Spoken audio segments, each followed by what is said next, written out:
My parents gave my college fund to my gifted brother. 10 years later, when they needed help with medical bills, I sent them his number. He never finished college and was living in their old basement. So this all started when I was scrolling through Facebook a few weeks ago. Someone I went to high school with posted about their kid graduating college debt-free. They were gushing about how they'd set up a college fund when their kid was a toddler and stuck with it no matter what. It was one of those humble brag posts. You know the kind. But it stopped me cold because it hit a nerve I thought I'd buried years ago. You see, I was supposed to have a college fund too. My parents made a big deal about it when I was growing up. Every birthday, every Christmas, my mum would smile and say, "We're putting this toward your future, Jaden. One day, you'll thank us." And as a kid, I believed her. I didn't even ask for expensive gifts or complain when we didn't go on vacations like my friends' families did. It's for college, they'd say. And I bought into it completely. But here's the thing. When the time came for me to actually go to college, that fund, gone. I remember the exact day I found out. I was 17, sitting at the kitchen table with a stack of college brochures. My mum, Audrey, came in with a cup of tea, and I casually asked if we could sit down soon to figure out which schools we could afford with my fund. She froze for half a second, just long enough for me to notice. Then she gave me this tight smile and said, "We'll talk about it later." Later turned out to be the next day. When my parents sat me down in the living room, my dad, Isaac, cleared his throat and said, "Jaden, we need to talk about your college plans." The tone was serious, which instantly set me on edge. That's when they told me the college fund was gone. At first, I thought they meant something awful had happened, like they'd been scammed or hit with some unexpected medical bills, but no, they had spent it. On my younger brother Gabriel. Gabriel, the gifted one. The golden child. The one who got all the attention growing up because he was so smart and full of potential. When I was struggling to get B's in algebra, Gabriel was winning math competitions. When I was busting my arse in after-school jobs to save up for college, Gabriel was off at robotics camps and private tutoring sessions, fully funded by our parents. Apparently, those camps and tutors weren't cheap. And my parents, in their infinite wisdom, decided that Gabriel's education was a better investment. My mum even said that phrase, "a better investment," like I was some outdated stock they'd written off. I was furious, but more than that, I was hurt. I'd trusted them. They'd made me believe they had my back, that I wouldn't have to fight so hard to get ahead. And now, they were telling me to apply for scholarships and take out loans because Gabriel needed that money more. The worst part? Gabriel didn't even seem to feel bad about it. He was 16 at the time, and when I confronted him, he just shrugged and said, "It's not my fault you're not as good at school." I can still feel the way my stomach dropped when he said that. It wasn't just arrogance, it was entitlement. He genuinely believed he deserved it more than I did. I ended up putting myself through college with a combination of scholarships, loans, and part-time jobs. I worked at the campus library, waited tables on weekends, and spent summers doing construction with my uncle. It wasn't easy, but I made it work. Meanwhile, Gabriel breezed through high school and started at a fancy private college, fully funded by what should have been my college fund. For years, I swallowed my anger and focused on my own life. I didn't have the energy to stay mad. But every now and then, I'd hear updates about Gabriel from my parents, how he was switching majors again, how he needed more money for this or that program, how he was struggling to find his path. And every time, it stung. I tried to keep my distance from my family after that.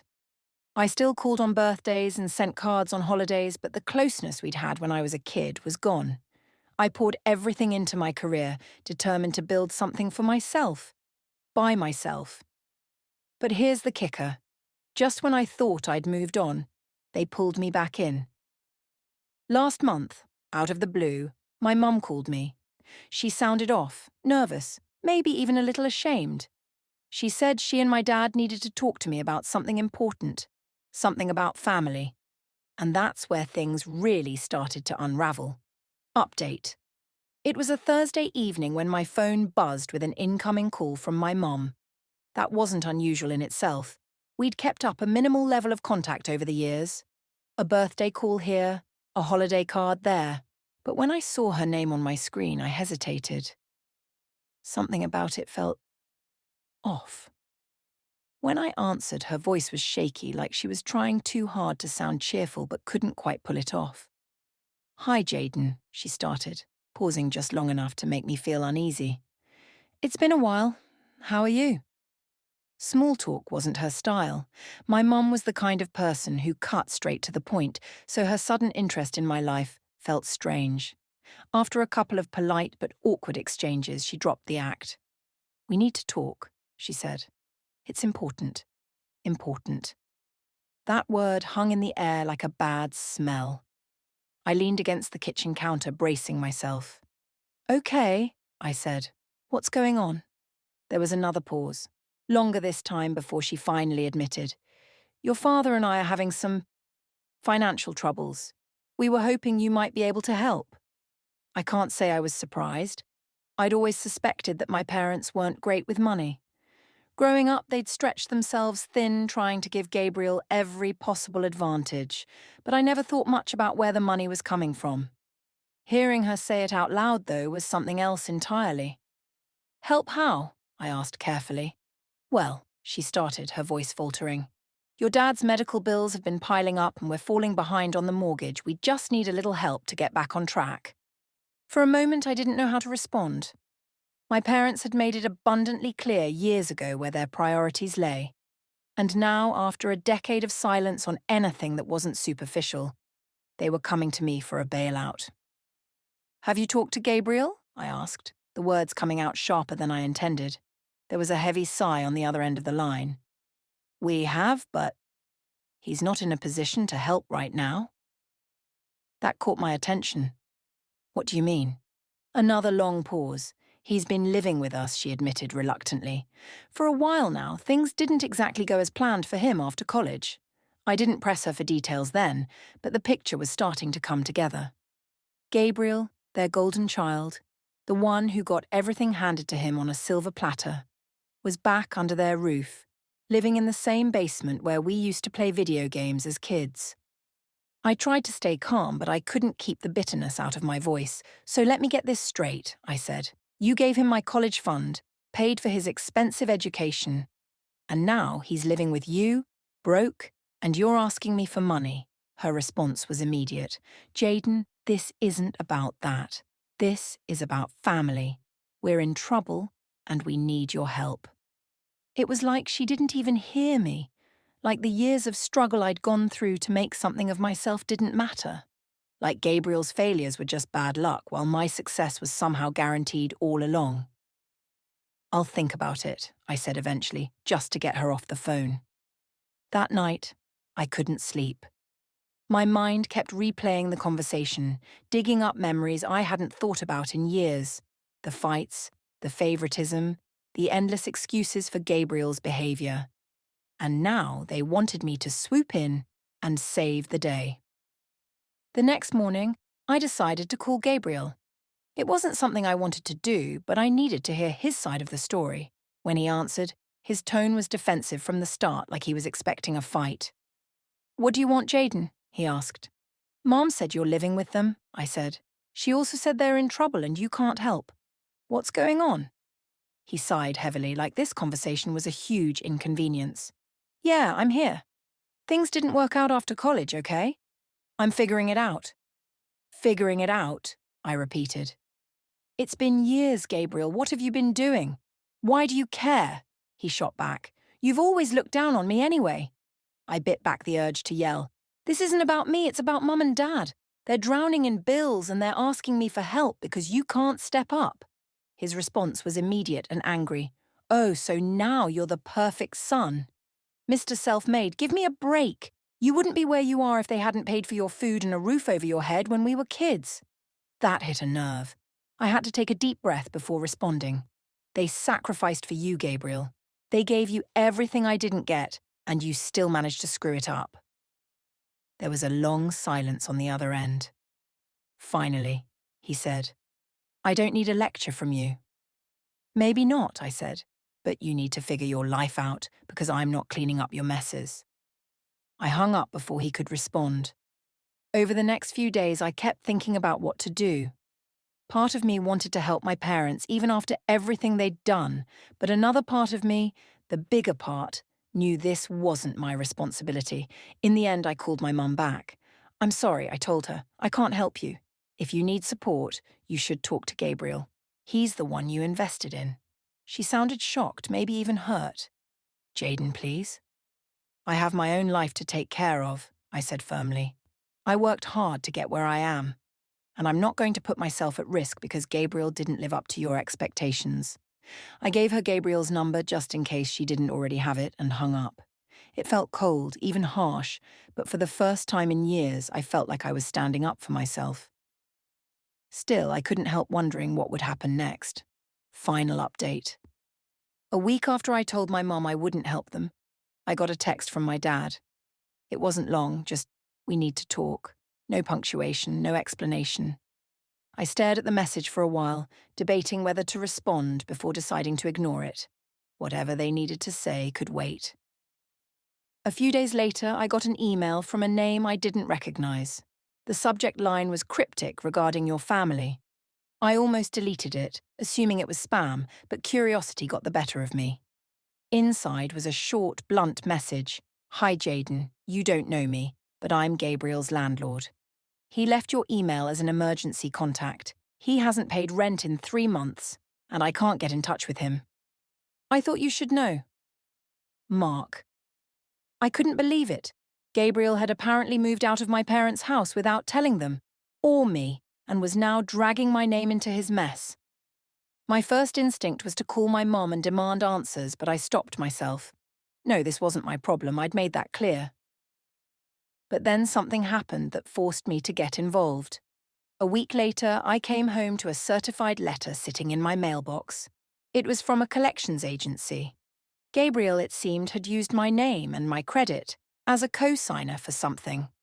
I had no idea what, but the letter said I was on the hook for $12,000. I saw red. My hands were shaking as I read the letter, my mind racing. How could he have done this? How could my own brother stoop so low? I took a day to calm down and gather evidence before making my move. I called the collections agency and explained the situation, letting them know I'd never co-signed anything for Gabrielle. They advised me to file a police report for fraud, which I did the next morning. But I wasn't done. I decided it was time for Gabriel to face the consequences of his actions. I hired a private investigator, a small splurge I considered well worth the price, and asked them to dig into Gabrielle's financial history. What they uncovered shocked even me. Not only had Gabriel been using my name to co-sign loans, but he'd also opened a credit card in my name. The card had been maxed out months ago, and he'd been making minimum payments just to keep it from going to collections until recently. Armed with this information, I filed a second police report and started the process of disputing the fraudulent accounts. I made it clear to the investigator that I wanted a record of everything. If Gabriel was going to burn bridges, I'd make sure there was no way for him to weasel out of the mess he'd created. Meanwhile, my parents were still calling and texting, begging me to be the bigger person and help Gabriel get back on his feet. My mum even had the audacity to say, "Family forgives Jaden, you don't want to ruin your relationship over something like this." I laughed out loud when I read that. Relationship? What relationship? They'd burned that bridge years ago when they chose Gabriel's potential over my future, but the final blow came a few weeks later. Gabriel must have realized I was taking legal action because he called me out of the blue. His voice was desperate, a far cry from the arrogant tone I remembered. "Jaden," he said, "I messed up, okay? I just need a little help to fix this, please, man. You can't just throw me to the wolves." I let him talk for a while, his excuses piling up like garbage on a sidewalk. Then when he finally stopped to breathe, I said, "You're right, Gabriel? I can't throw you to the wolves," he sighed in relief. "Thank you, Because you threw yourself to the wolves a long time ago," I interrupted. "And now? You can deal with the fallout." I hung up before he could respond. That was the last time I spoke to Gabriel. In the end, he had to deal with the fraud charges on his own. He tried calling my parents for help, but they were tapped out financially and emotionally. He ended up declaring bankruptcy, and last I heard, he was couch surfing at a friend's place. As for my parents, they stopped asking me for help after that. I think they finally realized I wasn't their safety net anymore. Do I feel guilty? A little, if I'm being honest, but mostly I feel free. Free from the weight of their expectations, their guilt trips, and their blatant favoritism. I've built a life for myself that they had no part in, and for the first time in years, I feel like I'm in control. Sometimes I think about the version of my life where my parents hadn't gambled everything on Gabriel. Would things have been easier? Probably. But I also wouldn't be the person I am today. Someone who knows his worth and won't let anyone take advantage of him again. So yeah, maybe this story didn't end with a perfect reconciliation or some tearful family reunion, but honestly, I think that's okay. Sometimes the best revenge isn't about getting even, it's about letting go. Thanks for watching this video. Please like this video and subscribe to the channel for more these kinds of story videos.